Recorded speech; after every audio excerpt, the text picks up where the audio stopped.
Youcat, question number 421. Why are all methods of preventing the conception of a child not equally good? The Church recommends the refined methods of self-observation and natural family planning as methods of deliberately regulating conception. These are in keeping with the dignity of man and woman. They respect the innate laws of the female body. They demand mutual affection and consideration and therefore are a school of love. The Church pays careful attention to the order of nature and sees in it a deep meaning. For her, it is therefore not a matter of indifference whether a couple manipulates the woman's fertility or instead makes use of the natural alteration of fertile and infertile days. It is no accident that natural family planning is called natural.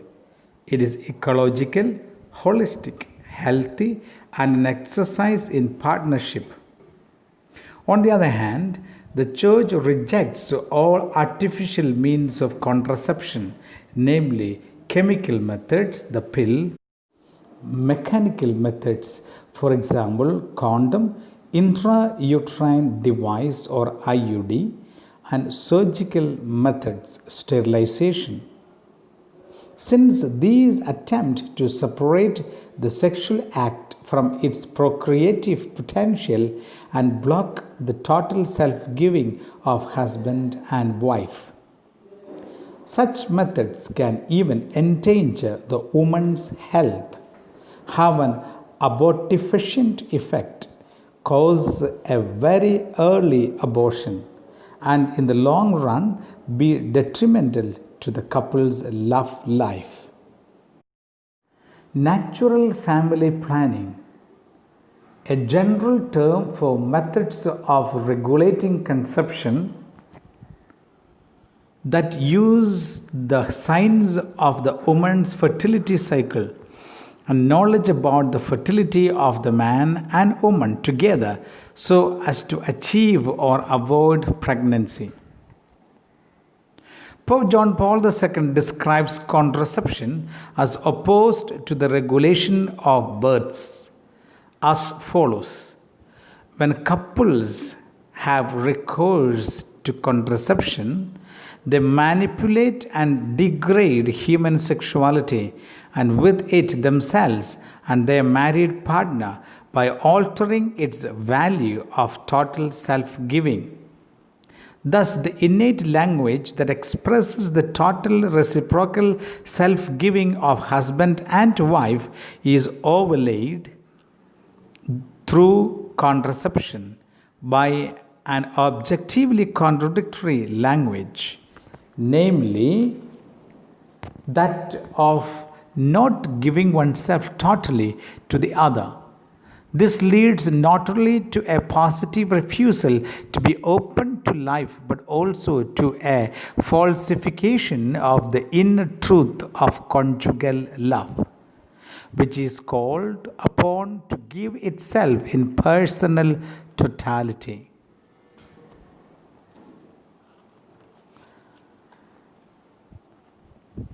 Question number 422.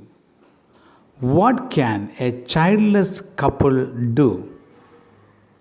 Married couples who suffer from infertility can accept any medical assistance that does not contradict the dignity of the human person, the rights of the child to be conceived, and the holiness of the sacrament of matrimony. There is no absolute right to have a child. Every child is a gift from God. Married couples to whom this gift has been denied, even though they have exhausted all permissible medical means of assistance, can take in foster children or adopt children or become socially involved in some other way, for instance, by caring for abandoned children. Question number 423. What is the Church's judgment on surrogate motherhood and artificial fertilization? All assistance in conceiving a child through research and medicine must stop when the common bond of parenthood is loosened and destroyed by the intrusion of a third person, or when conception becomes a technological act outside of sexual union in marriage. Out of respect for human dignity, the Church cannot approve of the technologically assisted conception of a child through artificial insemination or fertilization. Every child has in God's plan the right to have a father and a mother, to know his parents, and if at all possible, to grow up surrounded by their love.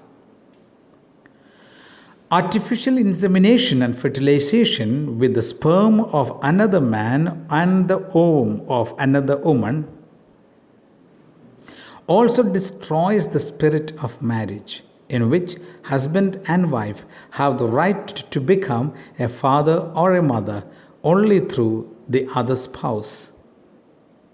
But even homologous artificial insemination and fertilization, in which the sperm and the ovum come from the spouses, make a child the product of a technological procedure and does not allow it to originate from the loving union of a personal sexual encounter.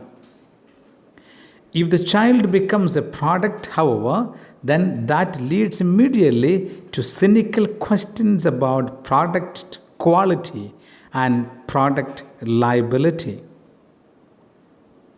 The Church also rejects pre-implantation diagnosis, which is carried out for the purpose of killing imperfect embryos. Surrogate motherhood, too, in which an artificially conceived embryo is implanted into another woman, is contrary to human dignity. Question number 424. What is adultery? Is divorce the appropriate response?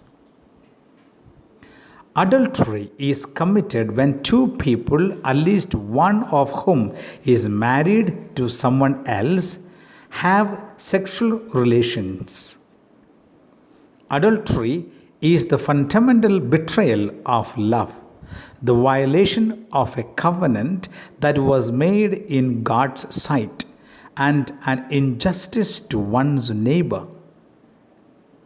Jesus himself explicitly declared the indissolubility of marriage. What therefore God has joined together, let not man put asunder, says Gospel of Mark chapter 10 verse 9. Citing the original will of the Creator, Jesus abolished the toleration of divorce in the Old Covenant. The encouraging promise of this message of Jesus is, as children of your Heavenly Father, you are capable of lifelong love. Nevertheless, it is not easy to remain faithful to one's spouse for a lifetime. We must not condemn people whose marriages fail. Nevertheless, Christians who irresponsibly bring about divorce incur guilt. They sin against God's love, which is visible in marriage. They sin against the abandoned spouse and against abandoned children. Of course, the faithful partner in a marriage that has become unbearable can move out of shared living accommodations. In some serious circumstances, it may be necessary to go through a civil divorce. In well founded cases, the church can examine the validity of the marriage in an annulment proceeding. Question number 425. What does the church have against marriage without the certificate? For Catholics, there is no marriage without a church wedding. In that ceremony, Christ enters into a covenant with the husband and the wife and generously endows the couple with graces and gifts. Older individuals sometimes think they should advise young people to have nothing to do with ceremonies with vows. In their opinion, a marriage is just a rash attempt to combine incomes, perspectives, and good intentions while at the same time publicly making promises that cannot be kept. A Christian marriage is not a game, however, but rather the greatest gift God has devised for a man and a woman who love each other. God Himself unites them at a depth that man could not achieve. Jesus Christ, who said, "Apart from me, you can do nothing," we see that in the Gospel of John, chapter 15, verse 5, is present in a lasting way in the sacrament of matrimony. He is the love in the love of the spouses. His strength is still there, even when the strength of the lovers seems to dry up. That is why the sacrament of matrimony is anything but a piece of paper. It is like a divine and seaworthy vessel that the loving couple can board, a ship that the bride and groom know carries enough fuel to bring them with God's help to their longed for destination. Whereas today many people say that there is nothing wrong with uncommitted premarital sex or extramarital relations, the church invites us to resist this societal pressure clearly and forcefully. God bless you all.